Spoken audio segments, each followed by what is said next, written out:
Hey, what's up everybody, and welcome back to the Mid-Level Media channel, your hub for everything physical media and entertainment. I am Ken, here today to talk about a label that I don't usually get to talk about too often. I used to collect for them quite a bit and then just kind of stopped, and I don't really know why. I don't have a good answer for it, but Warner Archive is a great label, a sub-label of Warner Brothers. And today I want to talk about not only the newest release of Stage Fright, but also 5 Warner Archive titles that I recommend that you have and add to your collection. So yeah, we're going to talk about Stage Fright primarily today. I'm going to review this. This is a newer release that just came out this week. This is an Alfred Hitchcock film from 1950, kind of like a murder, mystery, thriller, a little bit of horror in there as well, I would say. And yeah, I'm excited to get into this one, and then I'm gonna share with you all 4 more Warner Archive titles that I think you should have in your collection, because spoiler alert, I quite enjoyed this and I do think you should have this in your collection too. So this is one of the 5. But before we get into talking about these titles, guys, I want to ask that if you are not yet a subscriber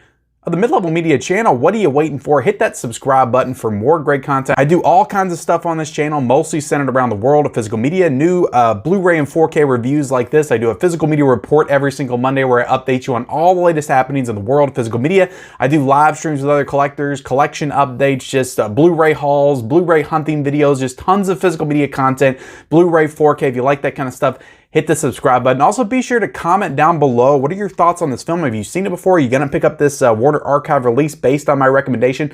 I will be leaving the link for purchase for not only this, but the other 4 titles that I'm going to talk about in the description below. So definitely look out for that if you are interested in any of those. And yeah, also be sure to like the video and turn on those bell notifications. So let's get into talking about Stage Fright. Alfred Hitchcock. So this is a director that I definitely want to dive deeper into his filmography, because I feel like outside of Psycho, The Birds, Vertigo, Rear Window, the real notable Hitchcock films, all the ones that came out in that 4K set, those are pretty much the only ones I've seen. To Catch a Thief, I've now seen this, and I think I've seen a film called The Skin Game, and I think that's it as far as my Hitchcock knowledge.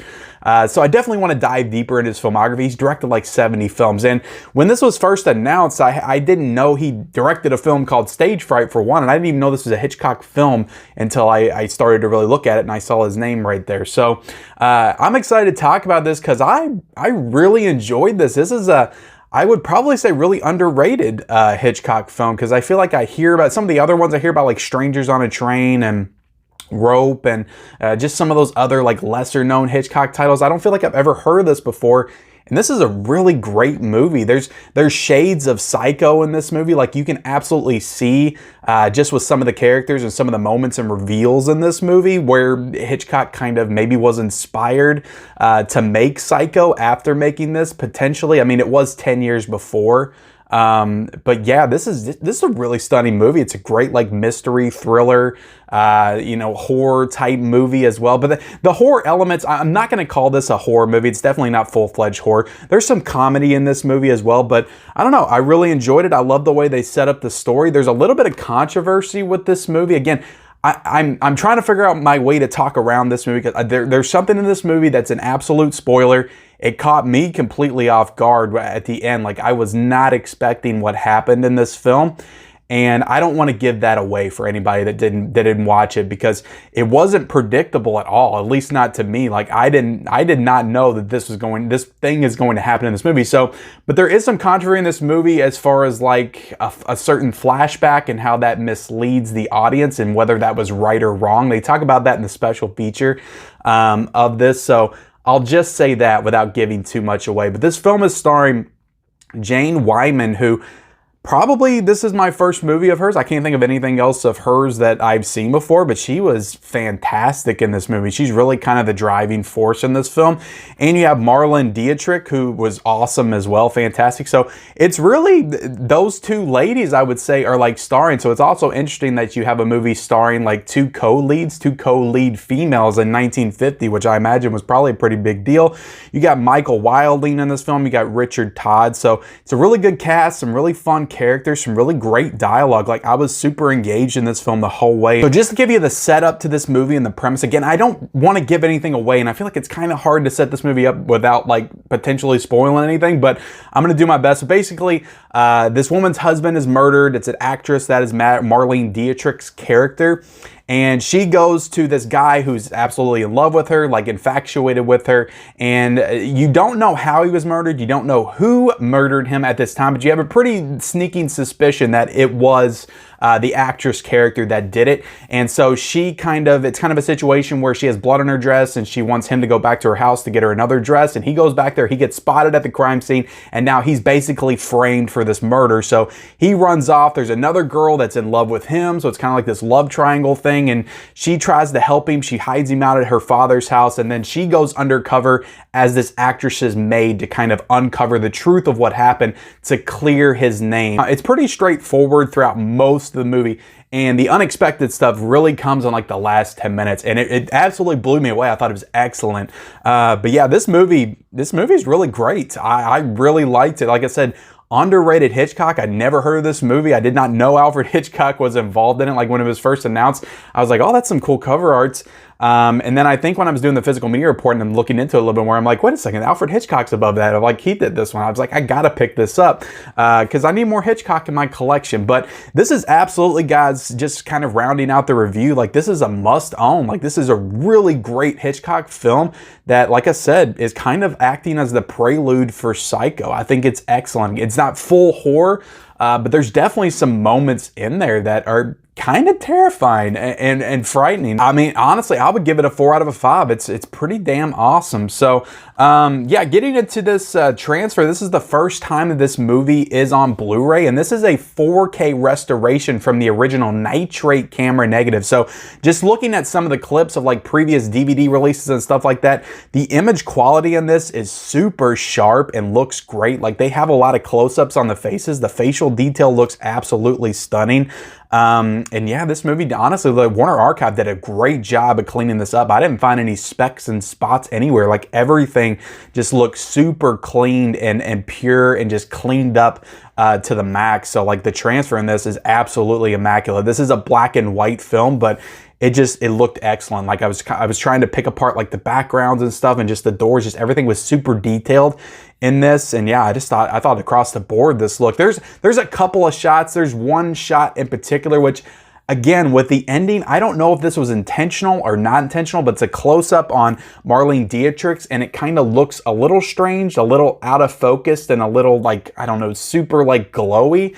Again, I don't know if that was intentional or not, but it was one issue I had with the picture quality. But again, don't know if it's intentional or not, so don't know if I can really blame Warner Archive for that. But overall, it's a solid release. You get a special feature in this. It's an older special feature, probably from the DVD release back in the day, but it's a good one. Just some film historians talking about this Hitchcock film, and also how it was kind of one of Hitchcock's more underrated movies. So it's good to have a special feature in this, but again, nothing new as far as special features. So audio's good. This is a DTS HD master audio, so sounded great, sounded absolutely fantastic. Love the score in this movie as well. But yeah, overall, guys, the packaging, I love the artwork on this. Again, I think it's just the original poster, but I love what Warner Archive did with it. Just how they kind of framed it on the cover. And I'm a sucker for a good title screen, and this has a great title screen when you put it up. It's the same image, but it just looks super crisp and clear in the yellows. I absolutely love it. So this is really underrated, guys. I think it's a great release. I think Warner Archive did a hell of a job on this, and I'm happy that they put this out. I know a lot of people were happy about it too, being like one of the last Hitchcock movies that needed a Blu-ray release. So absolutely recommend you pick this up. $17.99. It's a great release. Again, with the Warner Archive, I feel like one of the reasons I got out of purchasing them is there's really nothing like super special about the releases other than the fact that they do a great job with their transfers and remasterings.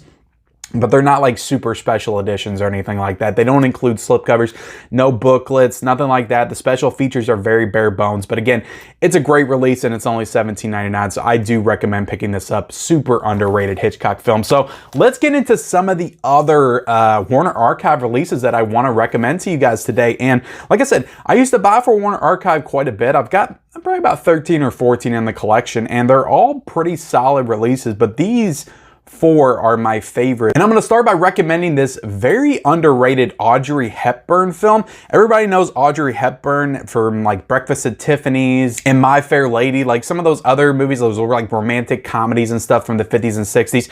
She was in a horror thriller called Wait Until Dark, and I think this movie came out in 1967. So this was towards the tail end of her probably most popular run of her career. She's fantastic in this movie. I think this is the only Audrey Hepburn movie I've ever seen, but this movie's great. If you like the movie Don't Breathe, the movie that came out in 2016, I can see very heavy influences from this film, from that film. Only it's kind of reversed because it is a situation where she's blind and there's some intruders coming into her house and she has to kind of fight them off. It's not a situation where she's the bad guy in the situation. Like the people that are breaking in are clearly the bad guys in this, and she's the innocent one that's trying to fight them off and get rid of them. Whereas in Don't Breathe, they break into his house and he's blind, but he turns the tables on him. It turns out he's not a good dude in that movie, and kind of takes them all out. But it's not a situation where she's bad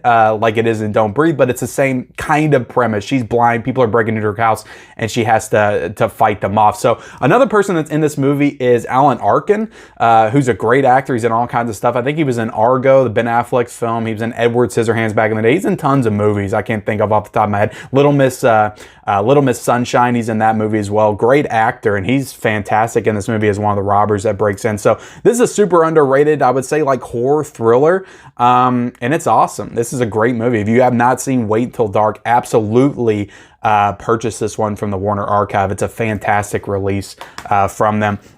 The next one that I'm going to get into is The Thing from Another World. Now, I love John Carpenter's The Thing, and I think that that's the thing. Like, that's the best of this Thing franchise. But the thing about it is, John Carpenter's The Thing is technically a remake of this movie. It's the same kind of idea and premise. There's people at an Arctic station, and there's an alien presence that comes down and tries to attack them. Only in John Carpenter's The Thing, it's like a body snatcher situation. It's taking over people. He doesn't do that in this. This is more of like a straightforward like monster movie. Like, he comes down, he terrorizes everybody. There's a lot more people in this movie. Like, it's a whole station full of women and men and all this stuff, kind of scientific researchers, and the Thing comes down to terrorize them and try to take over. And when he bursts in through the door, it reminds me of like a monster, like Frankenstein or something. So it's a good movie. It's a classic science fiction monster film, and I think you should absolutely check it out. If you're a fan of John Carpenter's The Thing and you haven't seen this, I think it is required viewing. And yeah, I'm not going to say it's the best in the franchise. I don't think it's better than John Carpenter's The Thing, but again, they're very different films. They're not similar at all. It's kind of like The Fly, the Vincent Price Fly, and the Jeff Goldblum Fly, David Cronenberg. Like, those are just two different movies with the same name. So yeah, I mean, that's kind of how you should do a remake, to be honest. Take the premise and just flip it and switch it around and make it different. The Thing from Another World, though, it's a really good movie, and this is a great release from Warner Archive. Look at that artwork. Great artwork on that. Absolutely love the artwork on The Thing. But these last two, I'm trying to think. They're both horror films. I'm going to talk about From Beyond the Grave first. Now, this is a horror anthology from 1973. So everybody knows Creepshow. That's kind of like the standard for horror anthologies, I think, at least as far as films go. But 9 years before Creepshow, this movie came out, and this is a really solid, really cool classic horror anthology that I thought was just excellent. And look at the artwork on that one. It's got a lot of notable actors in it. It's got Peter Cushing in it. It's got Donald Pleasance in it. Great cast in this. Like I said, I think it's got 5 separate horror stories in this, kind of, with the overarching story that's kind of telling everything. But it's a great movie. It's got some really great horror scenes and scares in it, and just some great moments. I remember liking all. I struggle to think of what everything was all about, but I know there's one with like a mirror and like a ghost in the mirror and stuff like that. It's been about 3 years since I've seen this, but I remember liking all of the segments like pretty much equally. And I just thought this was a really strong horror anthology overall, and one I absolutely recommend you pick up, especially if you like horror and you like horror anthologies. It's a great classic horror anthology. So let's move on to this last one. And this, honestly, this might be my favorite. This might be my favorite just because of how much it shocked me. I picked this up just expecting some kind of generic 80s slasher, and this movie is really excellent. And even the cover of this is pretty generic. I don't like the cover on this, but Night School.